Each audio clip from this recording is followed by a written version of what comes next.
Hello, you. Yes, you, the person who understands English in class, but then gets a blank mind at the supermarket checkout. The one who can read a novel, but freezes when a colleague asks about your weekend. Welcome. Seriously, welcome to English with Jesse and Jane. If you've ever felt that gap between the English you study and the English you actually need to live, then you are exactly where you're supposed to be right now. This episode is your bridge. Today, we are handing you the toolkit. We're going to talk through a complete, typical day, and in doing so, we will use, naturally, without any clunky counting, over 100 essential daily life English sentences. This isn't about fancy grammar or rare vocabulary. This is the language of getting through your day with confidence. By the end of this episode, you will have the phrases for your morning chaos, your work interactions, your errands, your social plans, and even your little problems. Think about it. How much less stressful would it be if you knew exactly what to say when you're running late, or when you need to ask a favor at work, or when you want to politely send back the wrong order at a restaurant? That's what this is for. We're going to stop you from feeling lost or awkward. We're going to help you stop translating in your head and start reacting in real English. This is the episode that moves you from being a passive learner to an active participant in your own life. So, whether you're listening on your commute, while you're cooking, or just to relax, get ready. Get ready to take mental notes. Get ready to think, that's what I say. This is the practical, powerful English you've been looking for. Let's dive into a day. A messy, real, totally normal day. Starting, for me at least, with the disaster of a morning. Jane, you will not believe the morning I've had. It's been one thing after another. Oh, what happened? Start from the beginning. Did you sleep through your alarm again? No, for once I did not. But the second my eyes opened, I thought, just 5 more minutes. Big mistake. I must have hit the snooze button because next thing I know, I'm running late.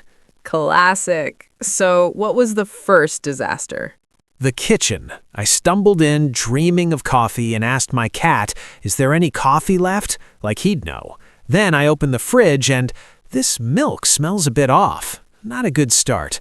I need a strong coffee this morning, but the universe had other plans. Oh no. Then what? I couldn't find my keys. I was tearing the place apart. Have you seen my keys? I yelled to an empty apartment. They must be around here somewhere.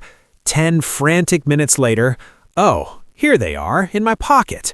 I felt so silly. We've all been there. So you finally got out the door?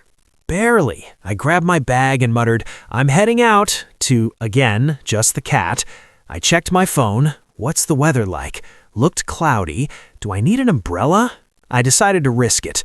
I'll call you later, I said to no one, and ran out shouting into the void, don't forget to lock the door.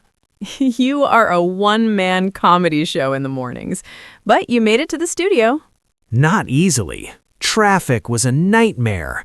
Honestly, I missed my bus by a minute. I was texting our producer, I'll be there in 10, while basically sprinting.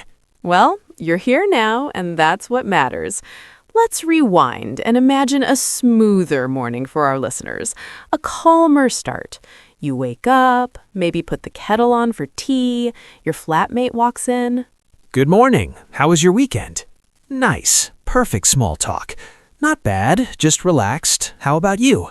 You might chat about that new show on Netflix everyone's talking about. Exactly.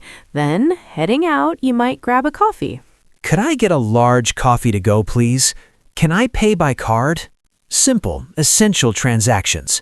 Okay, so we've escaped the house. Now let's transition to work or school.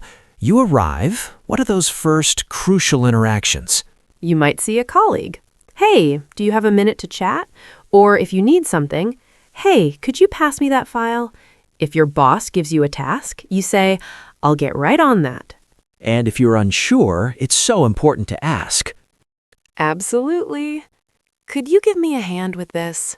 I'm not sure how to do this part.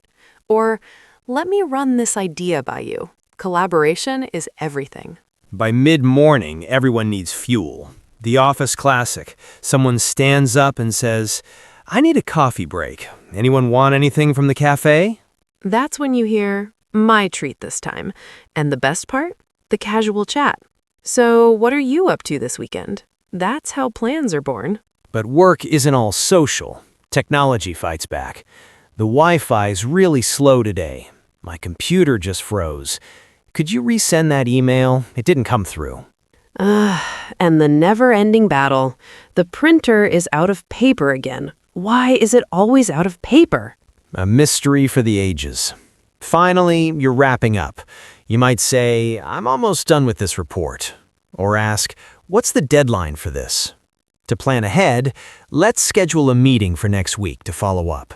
And then, the beautiful words at the end of the day. I'm going to take my lunch now. Or, that's it for me today. See you all tomorrow. Have a good evening. Freedom. But now real life kicks in. Errands. Let's go to the grocery store. Jane, you're looking for something. Right. I'd find an employee and ask, "Excuse me, where can I find the dairy section?" Maybe I'm looking at shampoo. "Do you have this in a larger size?" Always check. Is this on sale? And if it's too pricey? I'd put it back and think, that's a bit more than I wanted to spend. Then, I'll just take this, thanks. At the checkout, they'll ask, paper or plastic? Or, do you need a bag? And I always mess up. I forgot my reusable bags. Every single time. Then to pay, "Could I pay by card, please?" And always, "Could I get a receipt?"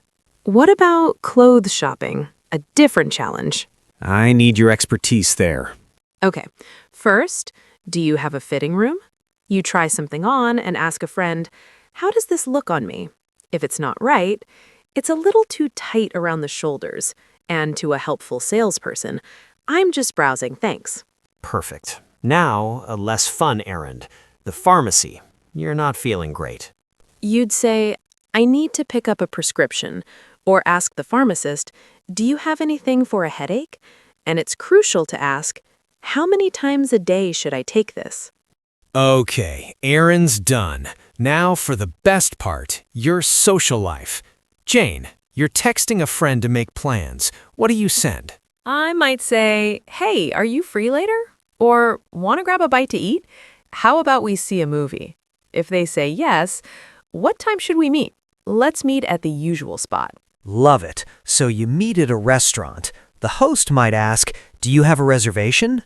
If not, you say, "Do you have a table for two?" We sit down. "Can we see the menu, please?" We might ask, "What do you recommend?" Then to order, "I'll have the chicken salad, please. Could I get a glass of water as well?" Uh-oh, the food arrives, but there's a problem. Right. Politely, you'd say, "Excuse me, this isn't what I ordered." To get the server's attention without being rude, you can say, "Excuse me, when you get a chance." All sorted. Meal is done. Could we get the bill, please? With friends, let's split it. Easy. And during that meal, you're just chatting. "So, what have you been up to lately?" Your friend tells a funny story. "That's hilarious." "You're kidding me." Oh, that reminds me of something. And when it's time to go, anyway, I should probably get going. This was so nice. We should do this again soon. What about hosting, having people over? You'd invite them. We're having a small get-together on Saturday. They ask what to bring. Just bring yourself. When they arrive, make yourself at home. Can I get you a drink? And as they leave, thanks for coming. Get home safe. Beautiful. But life isn't all smooth plans, is it? Sometimes there are little fires to put out. Unfortunately, no. You might wake up and say, "I've got a bit of a headache." Or worse, "I think I'm coming down with something." Or a mini crisis. "I locked myself out of my apartment. My phone is about to die. I'm lost. Can you give me directions?" Or the frustration of customer service calls. "I'd like to report a problem with my order. I was put on hold for 20 minutes. If it's not resolved, could I speak to a manager, please?" And even if you're frustrated, try to end with, "Thank you for your help."